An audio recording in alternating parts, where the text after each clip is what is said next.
baada ya kuwa kuna vita hizo na Iraq, wakaendelea kujiboresha mpaka kuwa jeshi kubwa. Kwa hiyo wameanza kuwa jeshi kubwa muda mrefu, lakini ile vita iliwaboresha, iliwafunza wakajitegemea.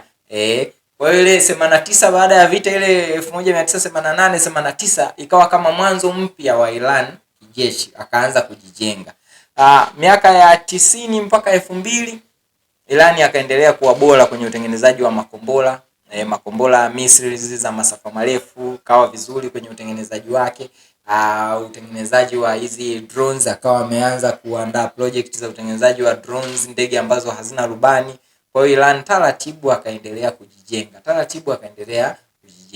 Lakini ilipokaribia miaka ya 2000 Iran ndipo alipoanza kutengeneza teknolojia ya nyuklia.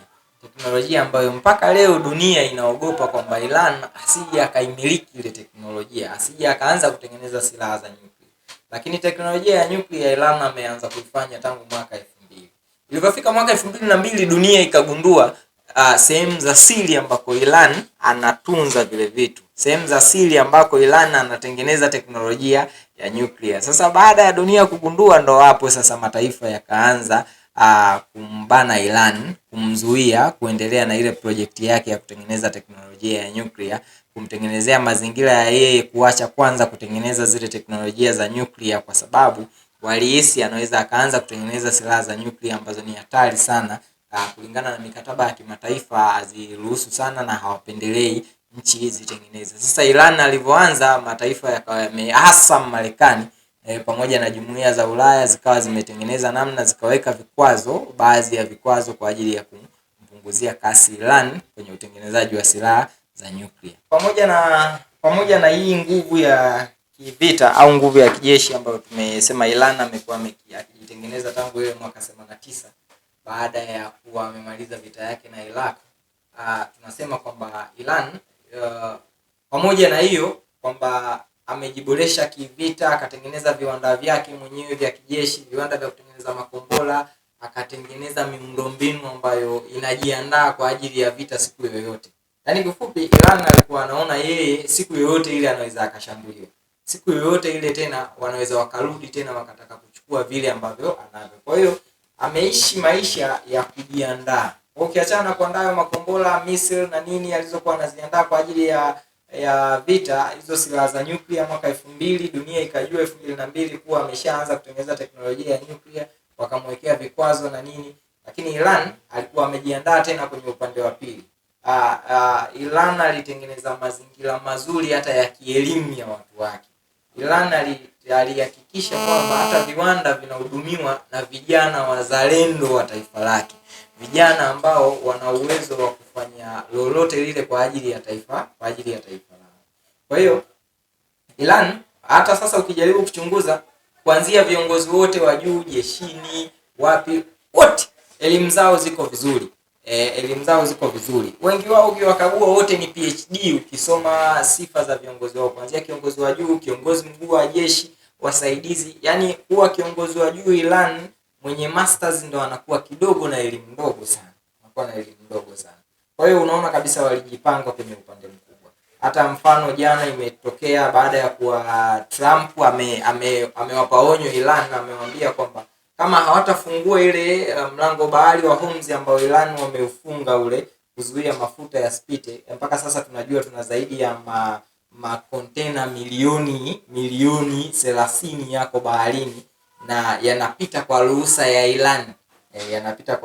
Iran. Utaona hata China amepitisha makontena milioni 11 yamepita, lakini kwa ruhusa ya Iran, na yametumia fedha ambayo sio dola ya Kimarekani, kitu ambacho Marekani kinamuumiza zaidi.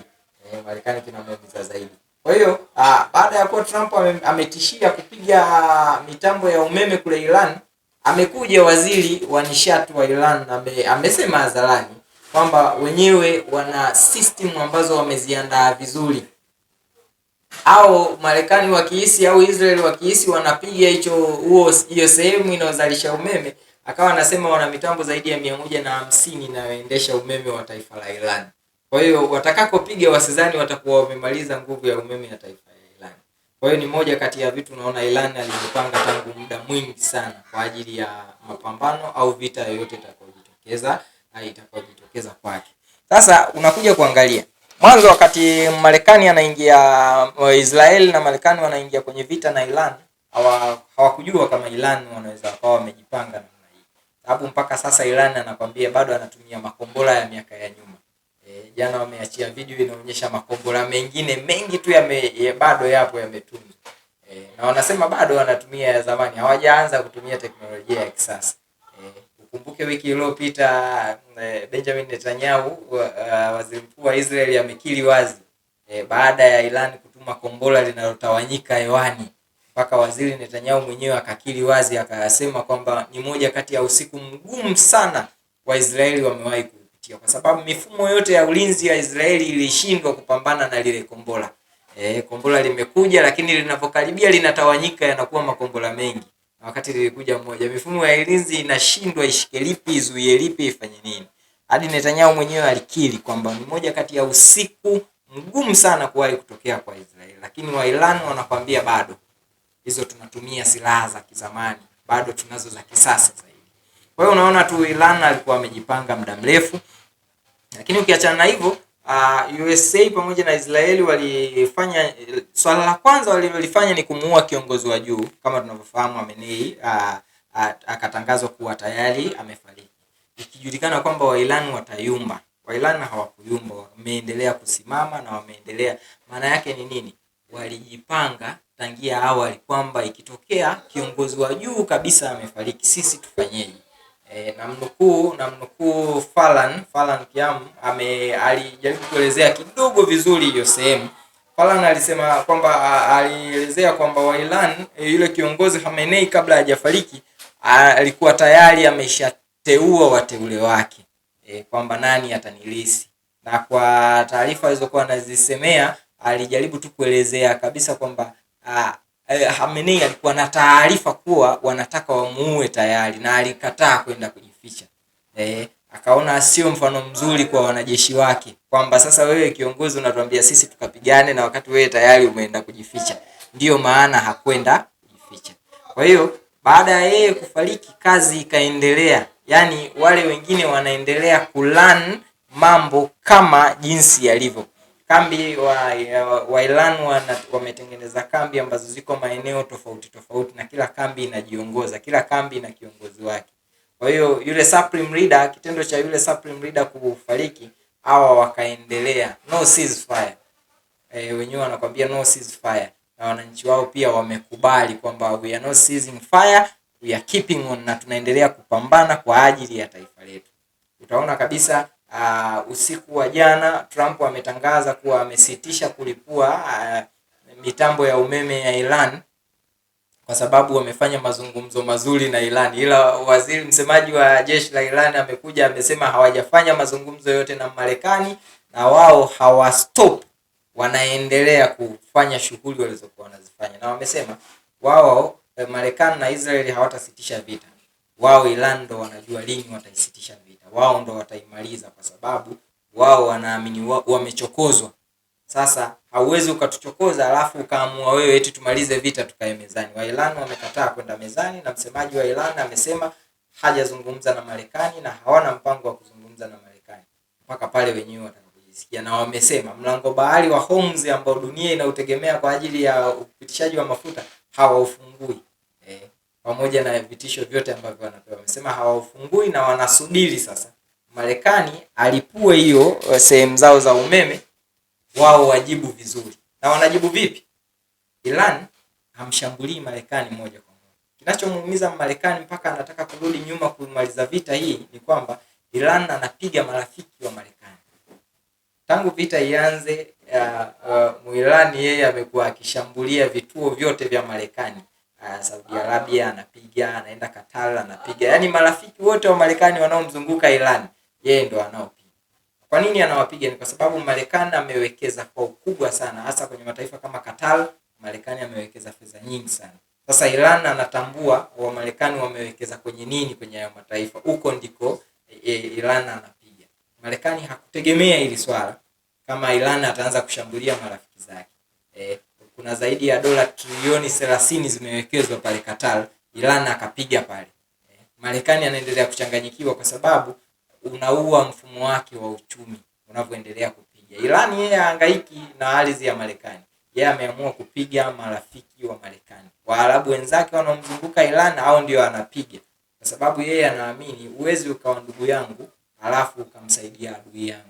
Kitendo cha kuruhusu kambi ya Marekani ikae kwenye taifa lako, maana yake wewe pia ni adui yangu. Kwa hiyo Iran anaendelea kuwashambulia na anapiga kila kukicha. Wakati ametishwa na Marekani, na yeye akasema anaenda kupiga kituo kikubwa cha mafuta ambacho Marekani amewekeza zaidi kule Mashariki ya Kati. Baada ya Marekani kusikia hivyo, amesema tumesize fire ndani ya siku 5, tumefanya mazungumzo na Iran. Ila Iran wao wamekiri wazi na wamesema hawajafanya mazungumzo yoyote na Marekani. Sasa Iran amependekeza masharti yake. Amepeleka masharti yake na yeye kama wanataka vita iishi.